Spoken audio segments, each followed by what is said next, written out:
So, for my first vlog, I thought that since the question I get asked the most is why I decided to go to Japan for a year, I would do draw the reasons for why I want to go to Japan and tell everyone kind of how I became interested in Japan. And it kind of has a weird start because the first thing that kind of got me interested in Japan was when I was little. I was flipping through the television and I saw this show called Sailor Moon, and it just looked really, really fun and cool to me, and it was something that I really had fun watching.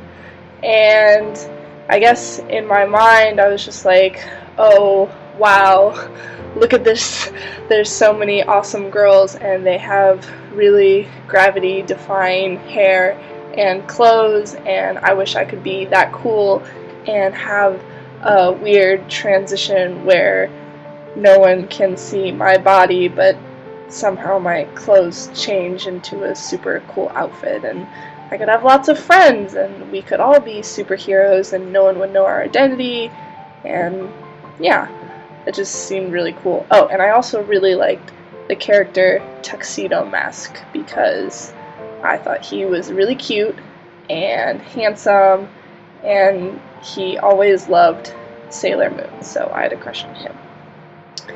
So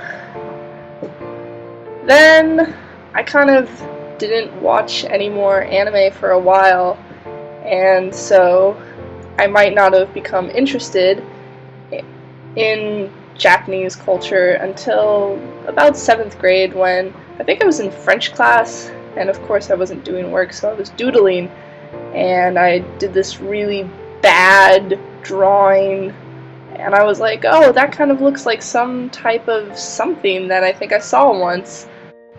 Really, what the drawings did was kind of serve as a reminder to me of this is what I've watched and what I've seen. And the other part that really helped me kind of push me towards Japanese culture was in 8th grade I played this really nerdy game called RuneScape. Some of you might have heard of it. It's a little embarrassing.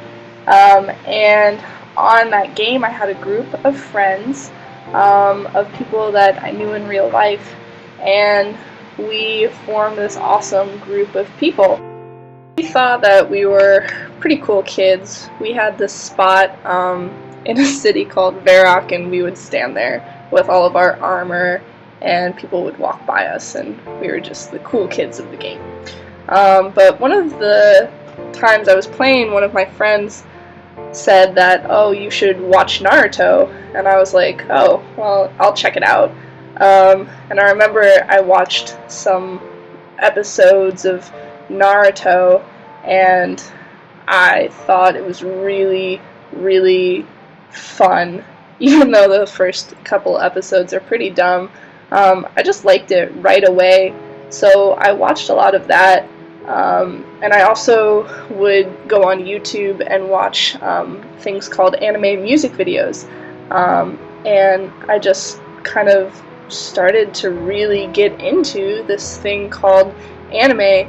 Oh, and I totally had a crush on all of the characters in Naruto. I thought they were cute.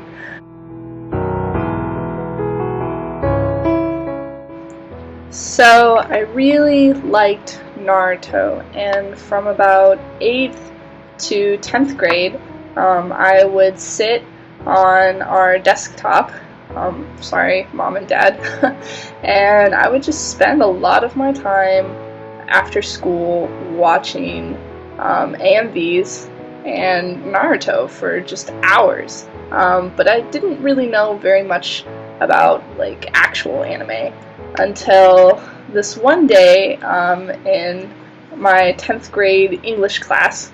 We were supposed to be working on an essay, and of course I wasn't working on it, I was probably doodling, and our teacher said something about the Power of the Youth essay, and I mentioned something about Guy Sensei because that's his motto, and it was like instant kind of recognition with this other girl in class. I won't say her name because I know she wouldn't want me to, but we just kind of instantly realized that we both watched anime, and that was a really cool friendship to open up. So she gave me this list of things to watch, which were a lot better shows than what I had been watching, and that kind of just opened up the genre of anime to me. So slowly this list of things I should watch became a list of shows that I have watched. I think currently it's about 2 pages long, single space.